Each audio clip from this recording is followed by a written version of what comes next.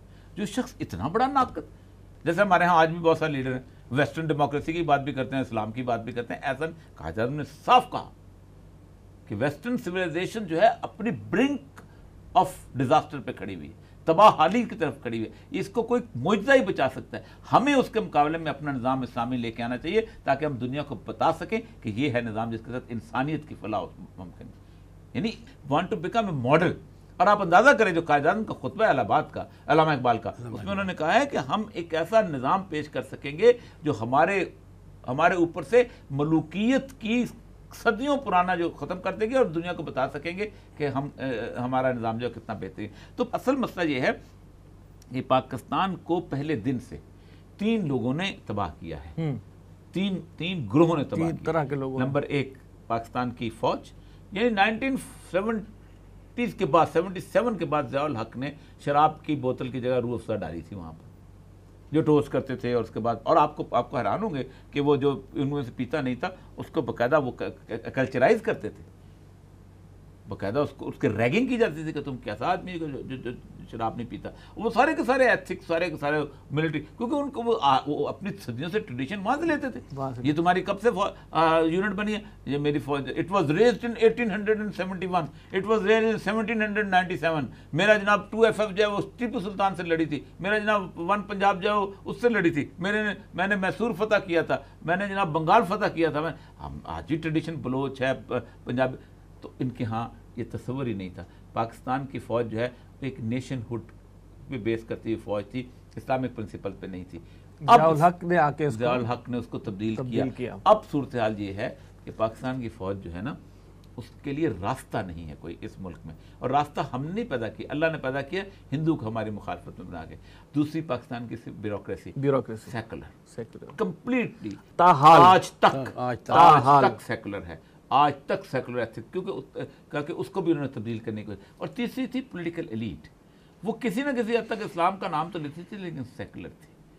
نون ہیں, ٹمانے ہیں, انگریز کے ساتھ کلبوں میں جانے والے, ایچ کالج کے پڑھے ہوئے, جم خانہ میں بیٹھنے والے, پنجاب کلب میں بیٹھنے والے, رائڈنگ کرنے والے, جاگیردار سر, سارے جاگیردار. اور وہ سارے وہ لوگ تھے کہ جنہوں نے 80 روپے لے کے, 30 روپے لے کے, 12 روپے لے کے مسلمان قتل کیے ہیں. آپ کبھی اٹھائیں چیف ٹینز آف پنجاب جو کتابیں آپ کے آرکائیو میں کبھی دیکھیں جا کے. میں چاہتا ہوں کہ پاکستان کے آرکائیو کو دکھایا جائے.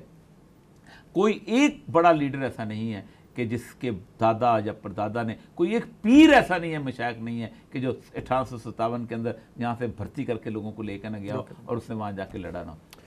بیگ صاحب سوال میرا بھی آپ سے یہی والا ہے, ان کے پاس کیا منہ ہے جب اتنی کلیئر باتیں موجود ہیں, تو وہ کس ایجنڈے پہ کام کر رہے ہیں, وہ کیا کر رہے ہیں, وہ کس طرح وہ لوگوں کو گمراہ کر رہے ہیں اور وہ ہر میڈیم پہ آگے بولتے ہیں. میرے خیال میں یہ بات تو اوریہ صاحب نے کافی واضح کر دیا ہے. ابھی بات ہوئی تھی کہ پاکستان ایک معجزے کی صورت میں ہوا, تو میں اس کی 2 مثالیں آپ کو دینا چاہتا ہوں. دیکھیے 1940 کی جو قرارداد, جسے قرارداد پاکستان کہا گیا, حالانکہ وہ قرارداد لاہور تھی, اس میں پاکستان کا نام ہی نہیں قرارداد میں. اور 1947 میں پاکستان بن گیا, 1940 میں نام نہیں ہے. اور ایک کیپٹن مشن بھی آ گیا. 1937 میں بدترین شکست ہوئی مسلم لیگ کو, اور 46 میں جو ہے وہ نہیں بیچ میں کیبنٹ مشن آ گیا, کیبنٹ مشن پلان آ گیا, اس میں تو مان لیا تھا کہ نہیں ہم بیچ میں رہ لیں گے. ہاں وہ سمجھ لیجیے وہ بھی قدرت کی طرف سے ہوا کہ پنڈت نہرو کے منہ سے جملہ نکل گیا, قائد اعظم نے اس کو پک کر لیا اور کیبنٹ مشن سے ہمیں نجات حاصل ہو گئی. واقعی یہ معجزہ ہے, ایک اور واقعی ایونٹ ایسے ہوئے معجزے کے حوالے سے میں ایک اور بات بتاؤں. وہ بانی محترم ڈاکٹر شاہ رحمۃ اللہ علیہ فرمایا کرتے تھے کہ اللہ تعالیٰ ہر بیماری سے پہلے اس کا علاج پیدا کرتا ہے. لِكُلِّ دَاءٍ دَوَاءٌ.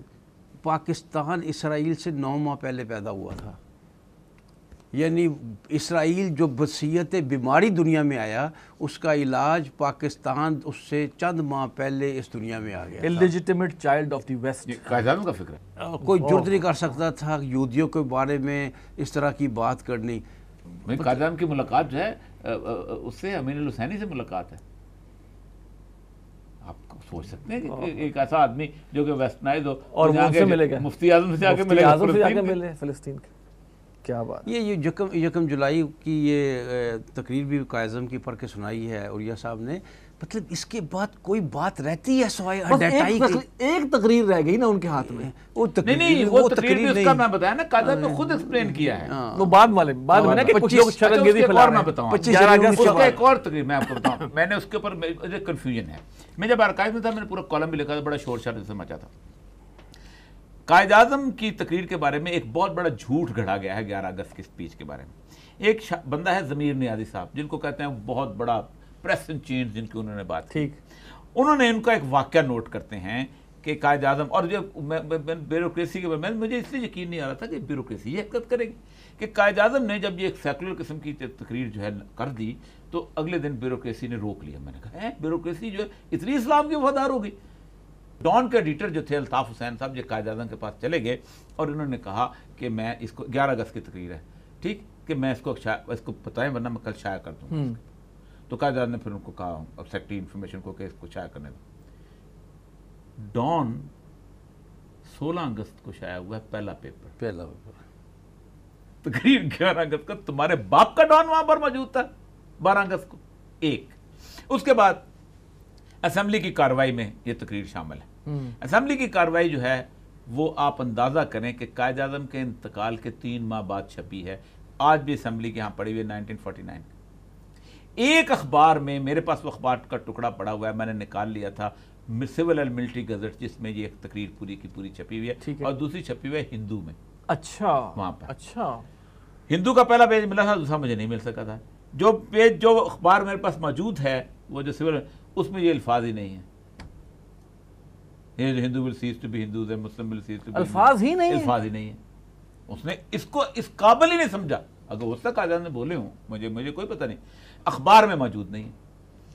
اس کی ریکارڈنگ جو تھی ریڈیو پاکستان کی موجود تھی, پاکستان میں نہیں, انڈیا میں موجود تھی, کہ ریڈیو پاکستان کا ہیڈ کوارٹر دلی تھا اس وقت.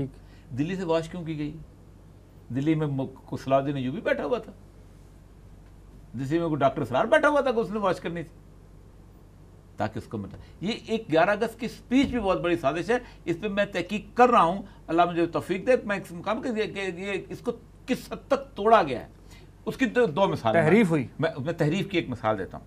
ایک خاتون ہے سلینا کریم, اس نے ایک کتاب لکھی ہے سیکولر جناح, بڑی کمال کتاب, پاکستان. ہاں, اس کے والد تھے فضل کریم فضلی. میں اپنے والد کو جب سنتی تھی کہ قائد اعظم اسلام کے بارے میں ہوا ہے, تو اس نے کہا کہ بنایا گیا, تو میں اکثر اوقات ان کی تقریریں سنتی تھی, میں حیران رہتا. اس نے کہا کہ جو منیر رپورٹ کے اندر ایک جگہ قائد اعظم کے کچھ الفاظ جو ہیں وہ لکھے گئے جو انہوں نے رائٹرز کو انٹرویو دیا تھا, اور ویسٹرن ڈیموکریسی سیکولر الفاظ تھے. تو مجھے بڑی حیرانی ہوئی. تو میں انگلینڈ میں تھی, پڑھ رہی, تو میں رائٹرز کے دفتر میں گئی اور میں نے جا کے وہ اوریجنل ٹرانسکرپٹ نکالا اور وہ ٹیپ سنی. تو 3 لائنیں بدلی ہیں. پاکستان کے پہلے چیف جسٹس نے جھوٹ بولا ہے اس کے اندر.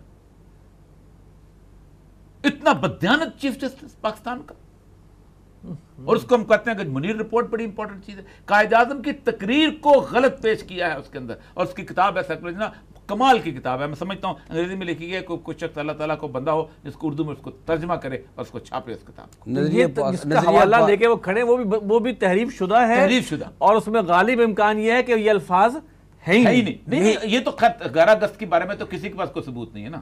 ہم تو کہتے ہیں 11 اگست کی قاسم کی آڈیو دکھا دو, ہمارے پاس تو یہ آڈیو موجود ہے 1 جولائی. کیسے ہو سکتا ہے کہ 8-9 مہینے تک کوئی بندہ اتنا تبدیل ہو گیا کہ ویسٹرن تھاٹ کی بجائے یہاں آ گیا؟ یعنی یوں لگتا ہے قائد اعظم صبح 11 اگست کو 9 بجے پیدا ہوئے تھے, 12 بجے تقریر کی اور 4 بجے فوت ہو گئے.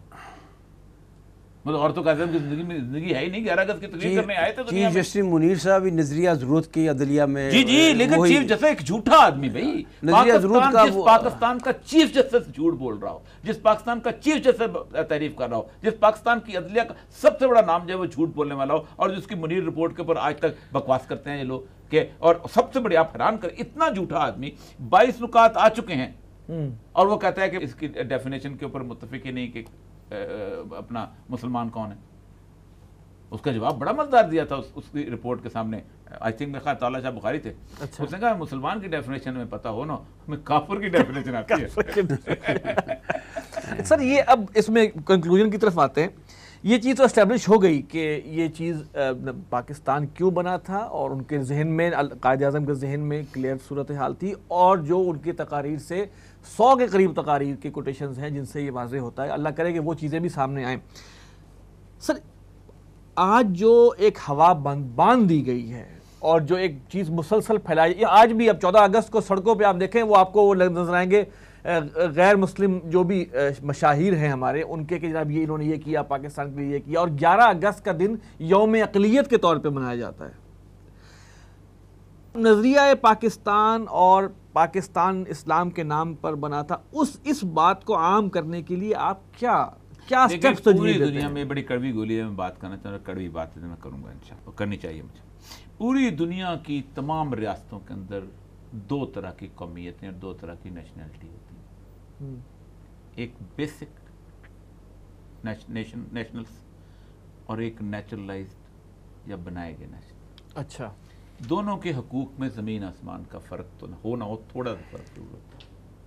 مثلا امریکہ کا جو بورن نیشنل ہے وہ امریکن صدر بن سکتا ہے, امریکہ کا جو نیشنلائزڈ وہ نہیں بن سکتا. ہینری کسنجر جو ہے وہ امریکہ میں پیدا نہیں ہوا تھا, باوجود کہ اتنا بڑا آدمی تھا, وہ نہیں بن سکتا. ٹھیک. Democratic state, head of the state برطانیہ کا چرچ آف انگلینڈ کا سربراہ ہوگا تو بنے گا, کرسچن بن سکتا ہے. ایک مسلمان بور بھی ہو تو نہیں بنا, 2 طرح کی نیشنلٹی. ٹھیک. ایکویلٹی نہیں ہے. اسلامک اسٹیٹ کے اندر بھی ایکویلٹی نہیں ہے. کیوں ایکویلٹی نہیں ہے؟ کہ آپ کی اسٹیٹ ایک نظریات کی بنیاد پہ بنی ہے.